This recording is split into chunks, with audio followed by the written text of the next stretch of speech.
Hey guys, welcome back. I got another pickups video for you today. Before I get into that, I want to apologize if the brightness in here is really high. It is super bright today in Arizona, and where my apartment window hits, the sun is pouring directly into my living room, so hence the glasses. And also, us supernatural gamers don't like the light anyway, so there's also a fashion statement. Anyway, so what I'm going to do is I'm going to show the pickups I got about a couple weeks ago. I posted some pictures on Twitter, and some of those have been used for gaming beautician photos. So you're not only going to see what I got in the lot, you're also going to see how I've already cleaned and repaired them. So it's a mixture of some loose games, some inbox games, and some complete inbox games. All of which I got for a really good deal on OfferUp. So if you guys are looking for lots and Craigslist or Facebook Marketplace isn't giving you the desired results you want, definitely check out OfferUp and Let Go, because I've been finding a lot of really good deals on that. Anyway, so this lot is pretty interesting in that there's a variety of different games and accessories in it. I contacted the seller when I saw that he was selling items loose, and when I asked him about bundling everything together, he gave me a really fair deal on all of it. And when I saw what was in it, aside from just this huge stack of Genesis stuff, I also saw that he was selling N64 stuff. So I immediately jumped on that offer, because N64 games out here are becoming harder to find. Especially ones in good condition. So we'll go ahead and start with those. First up is Banjo-Kazooie. We all know Banjo. You Smash players out there should be stoked that he's in the game finally. This is probably the best copy I had seen locally, and of course, needed a bit of a touch-up, but it's clean, works.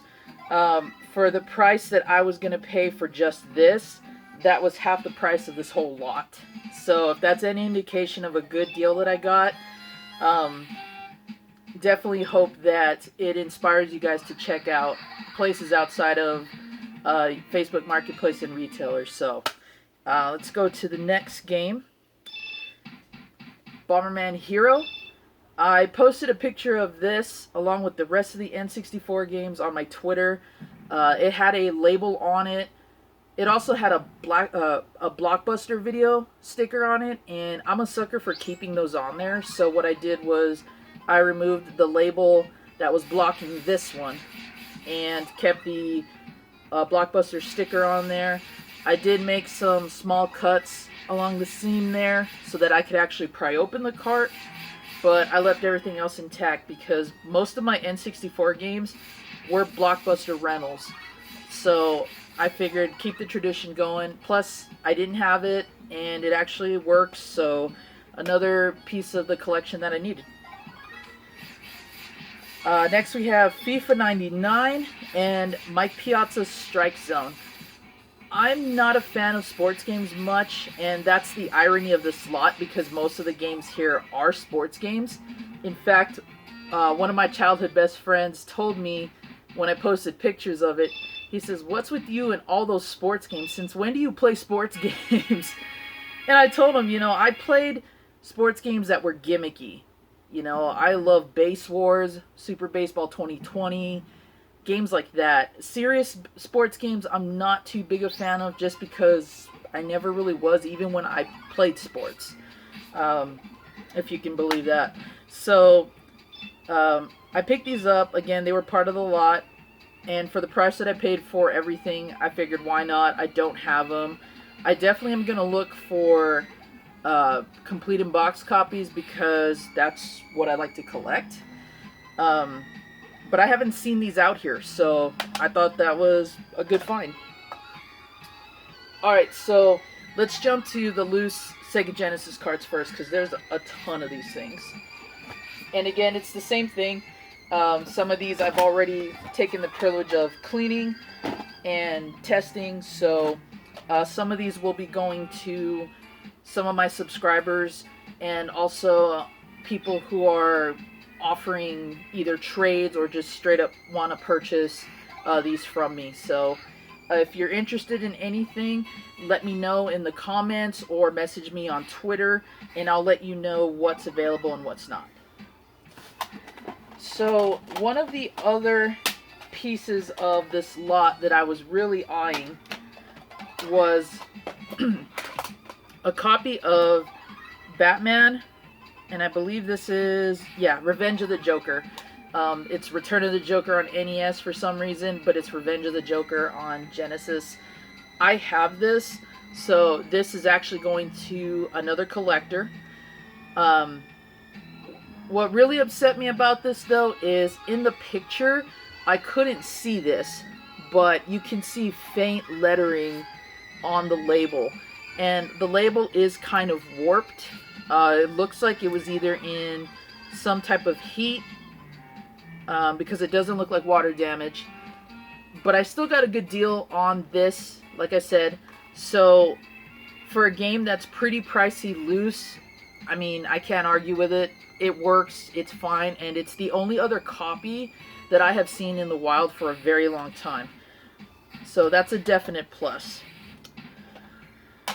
Alright, we're gonna go through a stack of loose sports games right now, so I'll try to make that very quick. We got college football's national championships. My ex-roommate probably would have been all over this because he loves college football. It's one of those things that I got into as I got older, but I really wasn't into college level football as I was the NFL back in the day. I was a huge Buffalo Bills fan back then. Nowadays, I do like college football more. I feel like there's less issues with it.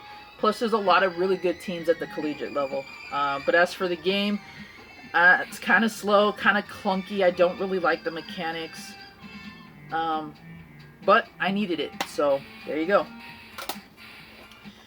Hardball 3. I don't recall playing this much as a kid.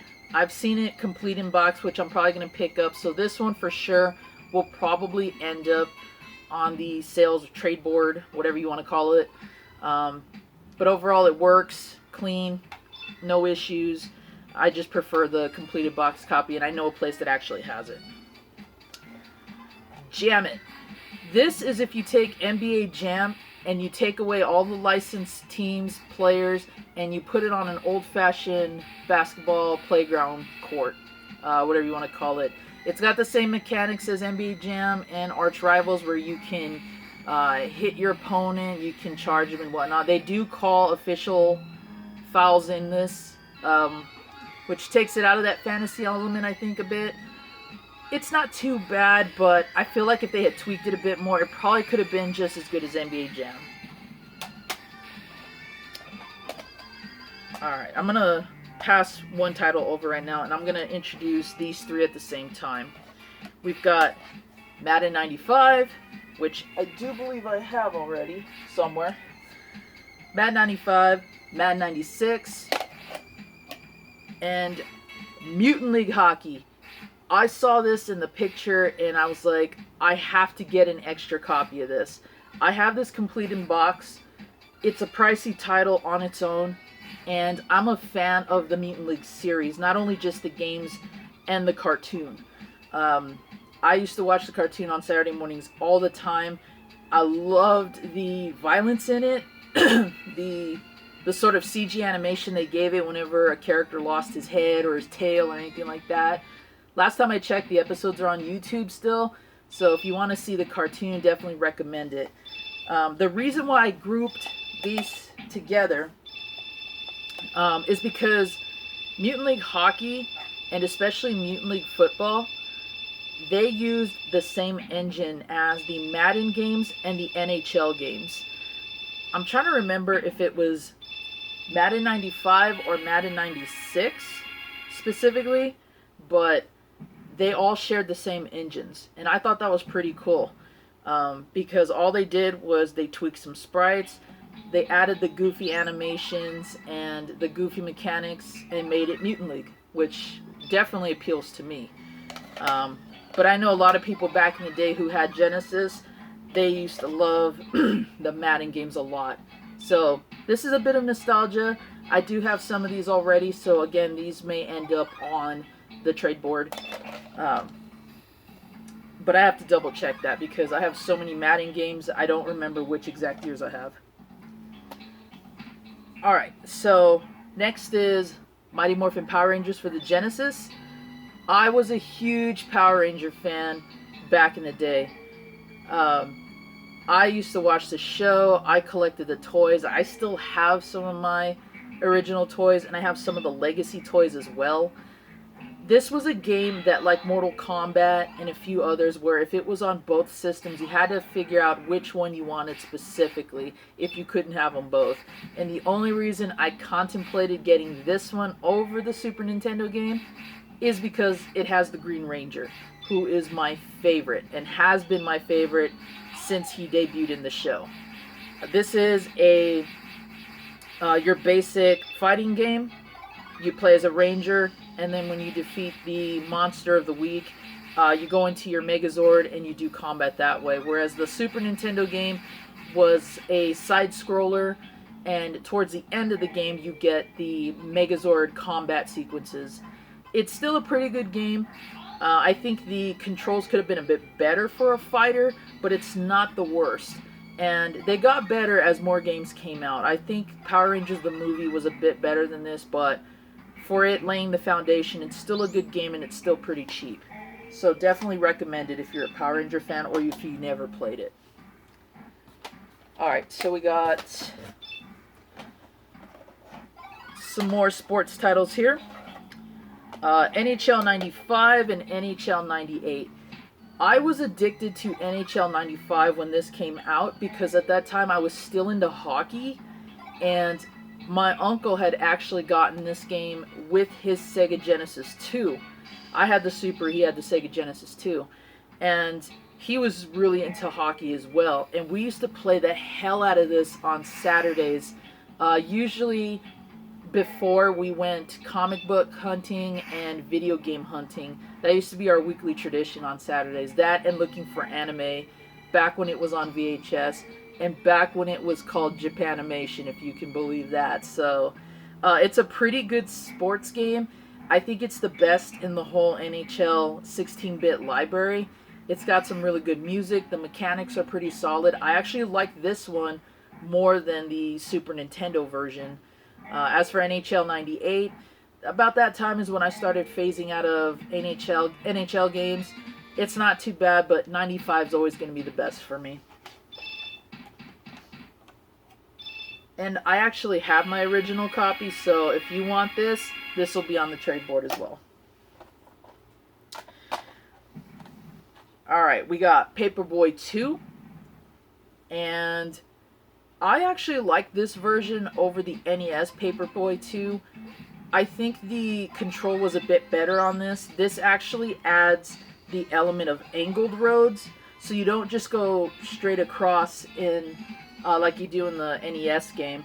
And there's different mechanics with the subscribers, and there's different obstacles this time around. You actually can go all over the screen as opposed to just staying like on a certain part of the map. Definitely is a good sequel. I think that had they tweaked it just a bit, it probably would have been the best one, even by comparison. Paperboy 64. It's not bad. It's one of the games that is harder to come by out here, so definitely recommend it if you can pick it up, especially cheap.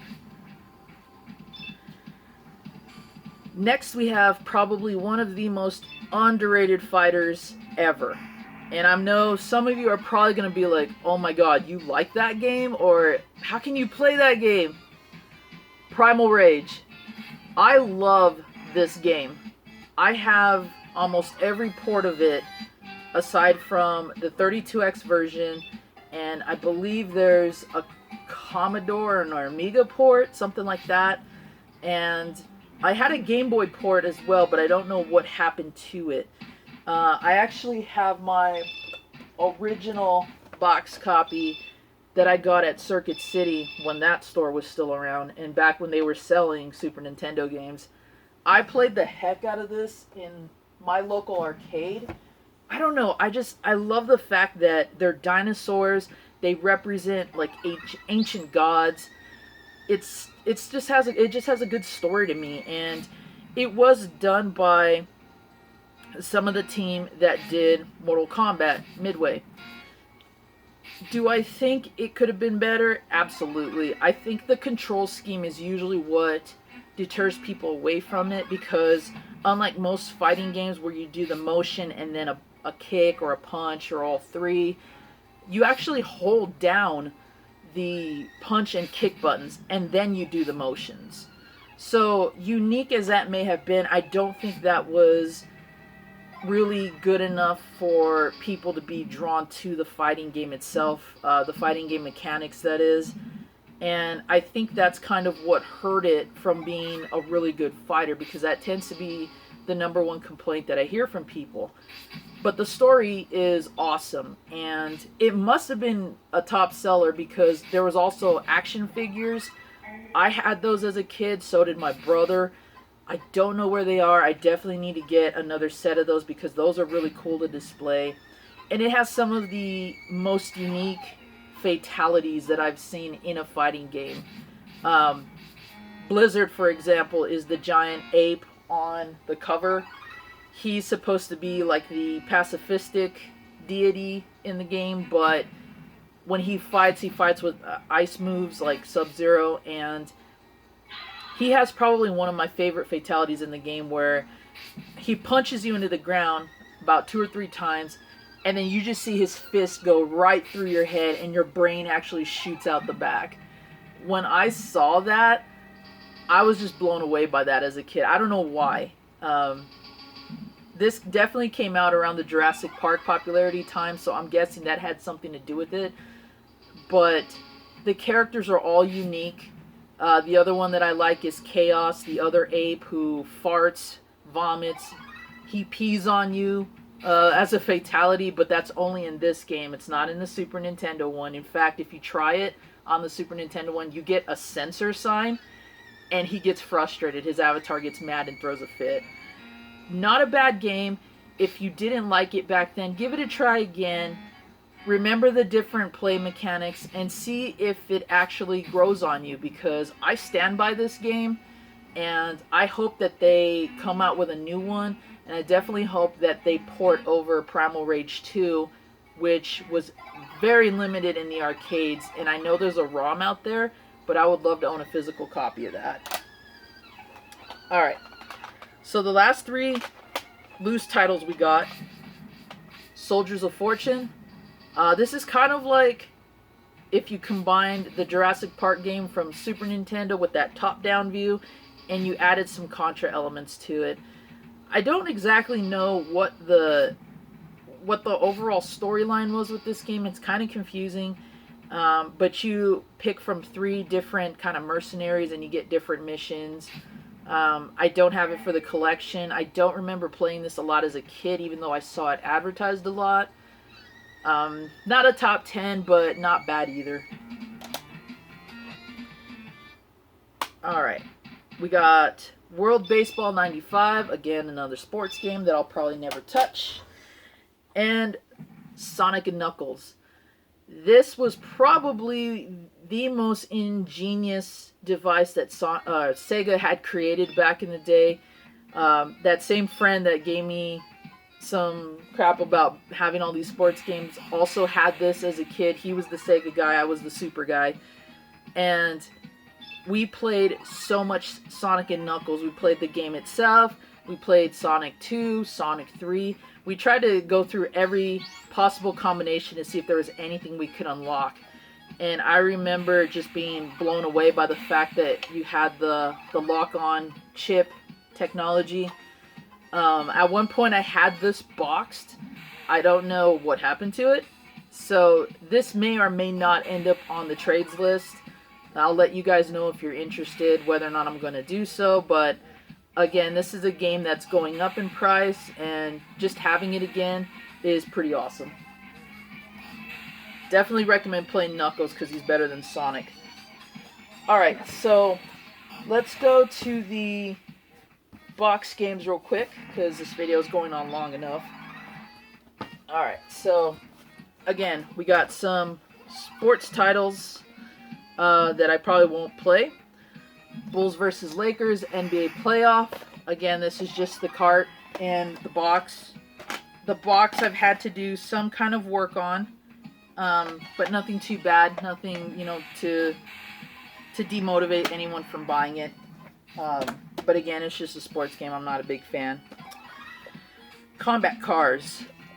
This definitely could use an upgrade. The game itself, it's kind of boring. It's like they were trying to make Twisted Metal before Twisted Metal existed. They didn't really execute this one really well. I mean, it's kind of slow and tame by comparison. I'll still play Mario Kart over this, but I don't have it. So this is an added piece for the collection, and hopefully I can find a manual for that. The classic NBA Jam. I prefer this on Super Nintendo more than I do Genesis. I think the Genesis port is okay, but if I'm going to play NBA Jam or NBA Jam TE, I'm definitely going to pick the Super Nintendo port. I have two versions of this, one with the NBA hologram sticker there, and then there's also a giveaway that's usually in the corner. Have that, and then I have the normal one that doesn't offer the giveaway like this. So this is definitely going to be available for trade. We got NBA Showdown 94. I think I have this one, so this one will probably end up on the trade board if I do. Not a bad game, but I prefer NBA Jam if I'm going to play a basketball game. NHL PA Hockey 93. This game took so much work to fix. It was really dirty. The chip was really, like, I don't want to say rotting. That's probably not the right terminology for it, but it definitely needed a lot of taking apart and cleaning and just messing around with the circuit board. The case itself was okay. The box art definitely looks like there had been some water damage or something of that nature, but overall, it still works. It's not too bad of a copy.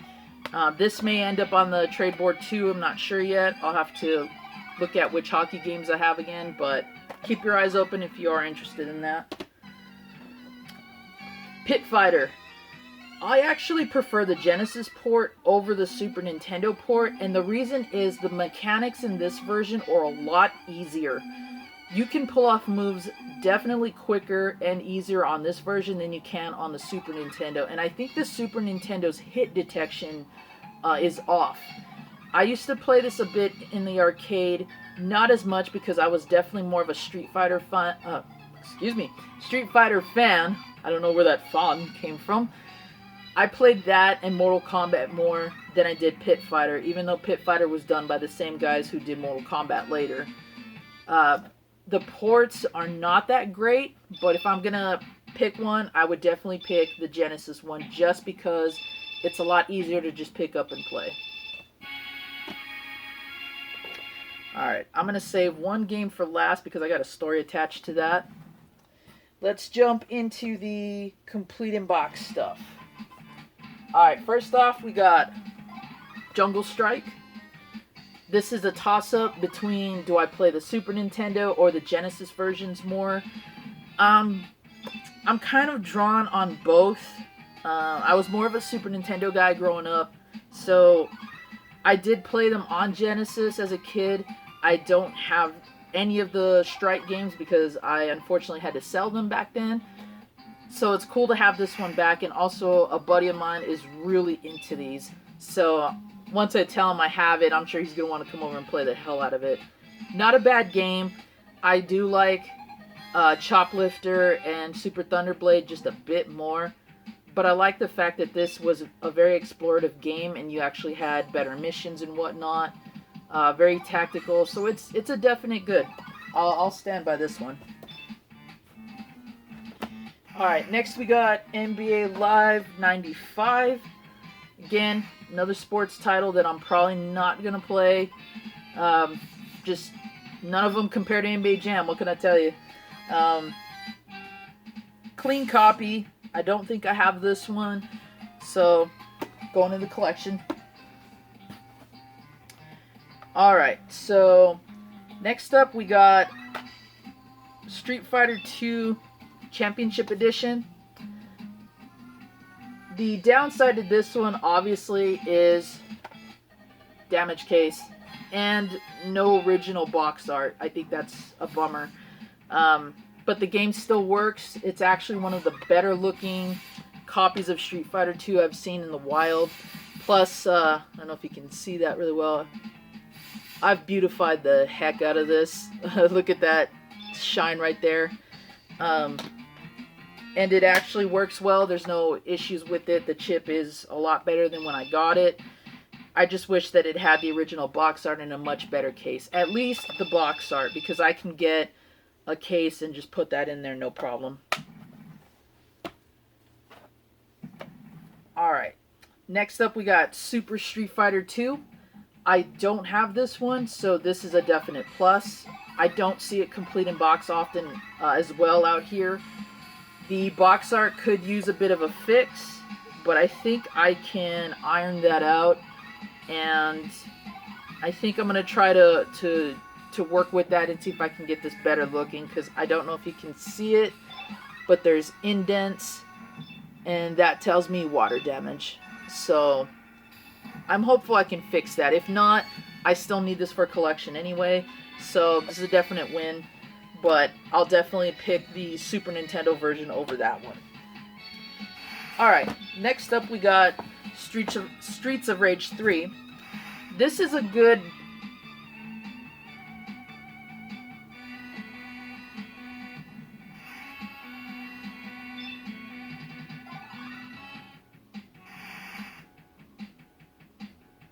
It's a good... Alright, so next we have Sonic 2. My favorite in the entire series. I love the fact that back in the day you could get this in a system set, and you could also get it for free if you bought a Sega Genesis, and I think there was a mail-in form for it, and they would just ship the copy to your house, which I wish companies did that nowadays, because that was just really cool. This is the not for resale version, which I have already, and I had to do some mending of the cases because, as you can see there, the plastic is kind of torn. I don't have a heat gun to remelt that, but packing tape will definitely help with that, and it's not as distracting as tears in the plastic.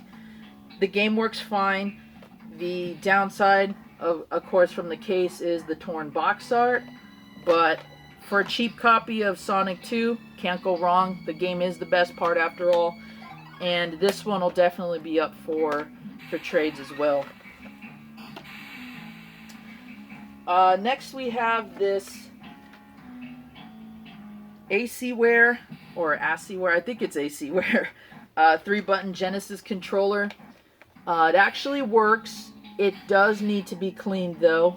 The rapid fire knobs are dirty, the joystick's dirty, the buttons do kind of stick from time to time, so this is something I'll probably either take pictures of, or if you guys want to see me pry this apart and clean it in real time, maybe I'll make a gaming beautician video on that, and we can take a look at that and see if we can get it looking 3 times better than what it looks like right now.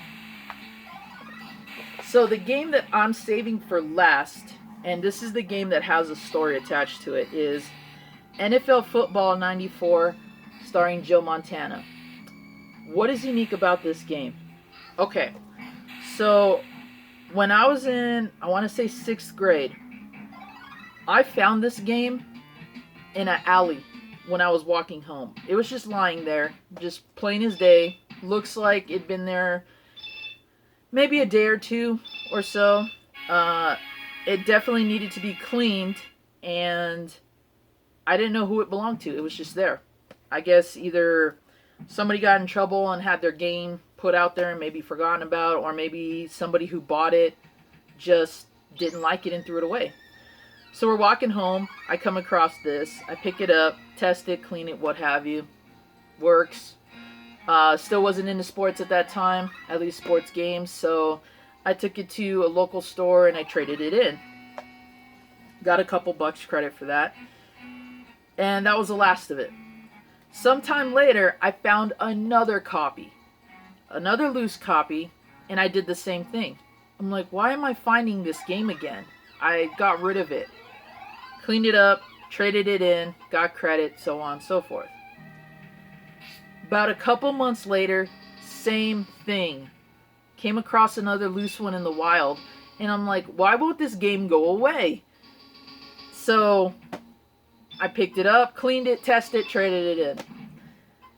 Probably, I want to say maybe a year or two later, I bought a Genesis game used, and this was in the cart, or this was in the box. Again, why can't I get rid of this game?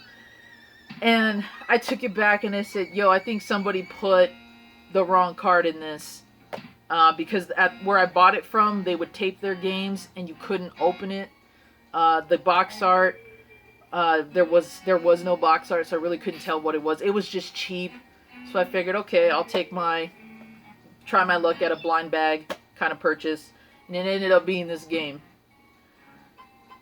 And then I got another Sega lot a couple years ago. And at the bottom was this game.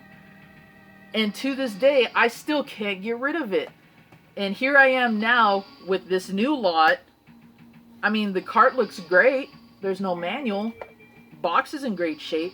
But again, I can't get rid of it. It pops up everywhere. And you know how you hear about those stories about where, you know, a certain song won't escape you or a certain movie won't escape you, or if you've heard those urban legends about a Ouija board never going away and coming back, which, by the way, I actually found a Ouija board in that same alley, had it, and I was able to get rid of mine. This is more haunting than a Ouija board right now. So at this point, I think I'm just going to swallow my pride, keep this game. Hopefully I'll never run across it again, whether it's in the wild on its own or part of a lot. If so, maybe I'll keep that one too, or find some way to get rid of them. Because if I can get rid of a Ouija board, why can't I get rid of this?